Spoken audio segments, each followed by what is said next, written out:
You know that device in your hand, or maybe it's in your pocket right now, the one you use for literally everything, from waking up in the morning to falling asleep at night?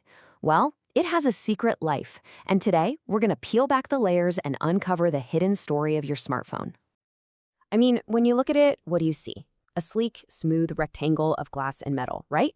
But what's really inside? Turns out it's a whole miniature world, way more complex and, believe it or not, more global than you could probably imagine. So let's take a look. Whoa, just look at that. It's absolutely incredible. All of that is packed into a device that weighs, what, maybe 200 grams? We're talking about roughly 1,000 separate components. Every tiny screw, every little chip, every sensor, each one has its own unique story. This right here really shows the hidden complexity we're about to unpack. Okay, so first things first, let's just zoom out for a second and try to grasp the sheer scale of this.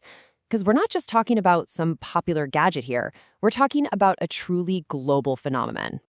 Get a load of this number, 1.2 billion. That's the estimated number of new smartphones that shipped worldwide in 2023 alone. It's just wild. This device has become an essential part of daily life for most of the world's population. And here's the really crucial point. We all know it's a device that connects the world. We use it to connect with each other every day.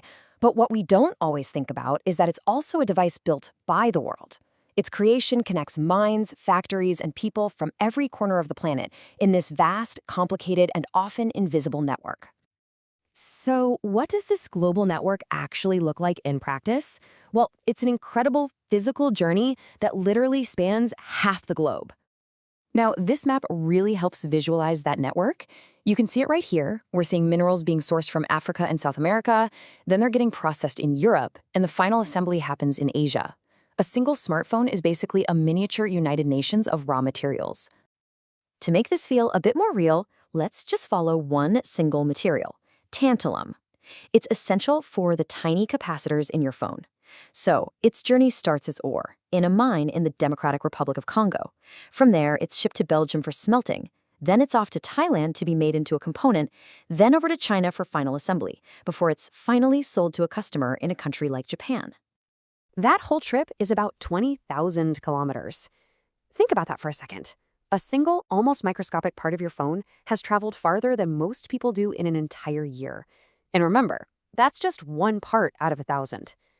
But this journey isn't just about distance. Because behind this logistical marvel, there is a profound human cost, one that often goes completely unseen. A key part of this story comes down to something called conflict minerals.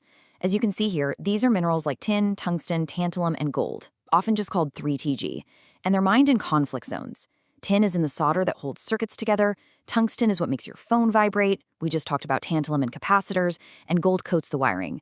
The problem is, the money made from selling them is often used to fund armed groups, which just fuels more violence and instability. And the consequences are just devastating. In places like the Eastern Congo, the demand for these minerals is directly tied to horrific human rights abuses, the use of child labor in incredibly dangerous conditions, and keeping these violent conflicts going. This is the dark side of that global supply chain. And the human cost doesn't just stop at the mine. This quote, it's just gut-wrenching. It comes from a worker at one of the world's biggest assembly plants. They describe working 12-hour days, being publicly humiliated for making mistakes, and just this immense, crushing pressure. Conditions so severe they actually led to a string of worker suicides. So, you see, this isn't just a collection of tragic stories, it's a systemic problem. These practices are in direct opposition to standards the whole world has agreed upon, like the UN's Sustainable Development Goals, specifically the one for decent work and the one for responsible consumption. But the story doesn't end when the phone is built. The next chapter is all about what happens at the end of its life, an end that, it turns out, is often designed to come much sooner than it really should. I mean, it's a super frustrating experience, right? We've all been there. Your phone works perfectly fine, but all of a sudden you feel like you're being forced to upgrade. Why is that? This number gives us a pretty big clue. In just the first 10 years of the smartphone era, over 7.1 billion devices were made. This constant cycle of replacing our phones creates these enormous mountains of electronic waste and just burns through a ton of precious resources. And Here's how it usually happens. It's rarely the hardware itself that breaks. No, it's the software that breaks the hardware. New operating systems and new apps, they're all designed for the latest and greatest processors. So when your older phone tries to run them, it just can't keep up, and you get that familiar, frustrating lag. Then, eventually, the manufacturers stop sending security updates, and your essential apps, for banking, for maps, whatever, they just refuse to run. And just like that, a perfectly functional device is made obsolete. Now, after seeing all the problems, how our phones are made, and how they're designed to die, it's pretty easy to feel powerless. But there is a growing movement that's pushing for a better way. Let's look at a concrete example. There's a company called Fairphone that's trying to tackle these problems head-on. What's really cool is that they didn't even start as a corporation. They began as a citizen-led movement in the Netherlands, just demanding transparency. And they actually turned that demand into a real product. Their whole philosophy is just different. They focus on using conflict-free materials, ensuring fair labor conditions, and most importantly, designing phones that are actually built to last. They're built to be easily repaired. Like, you can replace the screen yourself with a simple screwdriver. And get this, they promise over 8 years of software support. That's more than double what you get from the industry standard. So, what does this all mean for us? Well, it means we have choices. Honestly, the most powerful thing we can do is just use our current phones for longer. We can choose to repair instead of just replace. We can research and support the companies that are transparent and committed to doing things right.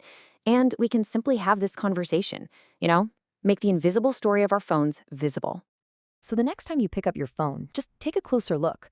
Will you just see a tool for sending texts and scrolling through photos? Or will you see a story of a 20,000-kilometer journey, of the hands that built it, and of the choices we can all make to write a better next chapter?